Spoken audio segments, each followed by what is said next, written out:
بسم اللہ الرحمن الرحیم۔ السلام علیکم۔ آج کے سیشن میں آپ کو کامیاب زندگی گزارنے کے لیے کچھ ایسے راز بتاؤں گا جس پر عمل کر کے آپ کامیاب اور خوشحال انسان بن سکتے ہیں۔ تو ان میں سب سے پہلے ہے شیئرنگ۔ اللہ نے جو آپ کو عطا کیا ہے، جو آپ پر کرم کیا ہے، اس میں دوسروں کو بھی شامل کریں۔ اپنے وسائل کو شیئر کرنا سیکھیں۔ اپنے آپ سے یہ وعدہ کر لیں کہ میں ڈاکٹر بنوں یا انجینئر، اللہ کی مخلوق کی مدد ضرور کروں گا۔ آپ اپنے کام میں اس طرح بہت زیادہ ترقی کریں گے، کیونکہ دوسروں کے لیے جینا ہی زندگی ہے۔ دوسروں کے لیے ہمدردی کا جذبہ ہو تو انسان کامیاب ہو ہی جاتا ہے، کیونکہ آسانیاں بانٹنے والوں کو ہی آسانیاں ملتی ہیں۔ شیئرنگ میں بہت برکت ہے، سو اپنے فائل کو شیئر کیجیے۔ اور دوسرے نمبر پر ہے سیلف کانفیڈنس۔ اگر آپ کچھ کرنا چاہتے ہو تو عزم اتنا پختہ رکھو کہ آپ کامیاب ہو جاؤ۔ جب آپ کا عزم پختہ ہوگا تو آپ کم وسائل میں بھی کامیاب ہو سکتے ہو۔ یاد رکھیے، ذہین لوگوں کی نسبت قدرت مال لوگ زیادہ کامیاب ہوتے ہیں، جن کو یقین ہوتا ہے کہ میں کر سکتا ہوں، کیونکہ ذہین کی نسبت یقین والا ہی زیادہ ترقی کرتا ہے۔ آپ کا اللہ پر بھروسہ ایسا ہونا چاہیے کہ میرا رب مجھے ضرور کامیاب کرے گا۔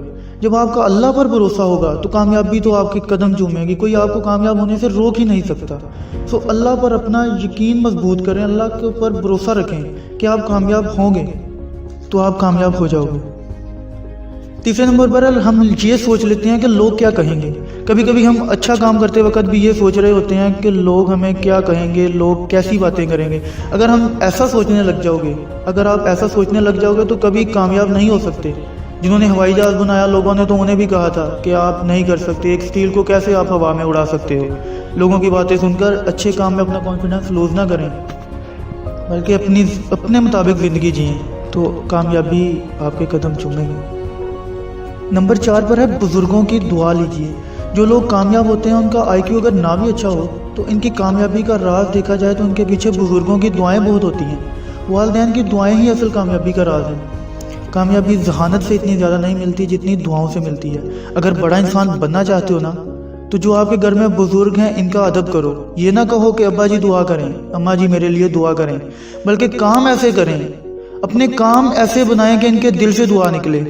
کام ایسے کریں کہ وہ خود دعا دیں۔ ماں کی دعا، استاد کی دعا تو کھوٹے سکے کو بھی قیمتی بنا دیتی ہے۔ اور نمبر 5 پر ہے وقت کی قدر کریں۔ اپنے وقت کو پلان کریں۔ کام کی پلاننگ جتنی اچھی ہوگی کام اتنا اچھا ہوگا۔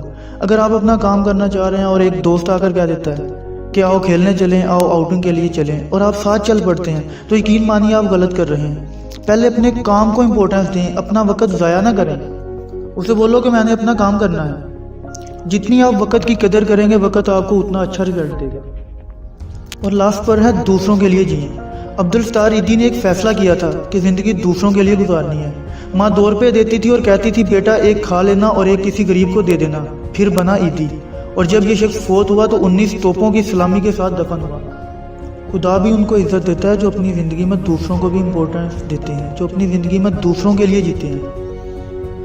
اور ان باتوں کو فالو کریے اور خوش رکھیے۔ اللہ حافظ۔